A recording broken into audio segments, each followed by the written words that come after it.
పడాలి కింద పడాలి. నేను విశ్వాసంతో చెప్తున్నాను, కింద పడును కాక. ఆమేన్. ఆకులు కాదు, కొబ్బరి బొండాలు కింద పడాలి. నేను చెప్తున్నాను, విశ్వాసంతో చెప్తున్నాను, కింద పడాలి. పడును కాక.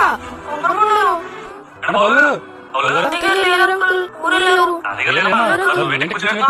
అమ్మకు ఒంట్లో బాగాలేదని కొబ్బరి బొండాలు తాగితే నీరసం తగ్గుతాయి. కొబ్బరి బొండాలు ఎక్కడానికి వచ్చాను అంకుల్. చెట్టు ఎక్కడానికి ప్రయత్నించాను, నా వల్ల కాలేదు. ఏం చేయాలని ఆలోచిస్తుంటే సండే స్కూల్లో టీచర్ చెప్పిన వాక్యం గుర్తుకొచ్చి విశ్వాసంతో మీరు సందేహించకుండా కలిగితే కొండలు సముద్రంలో పడదని చెప్పారు.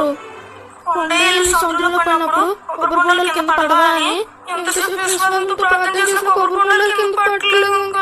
అవునా అంకుల్? అంకుల్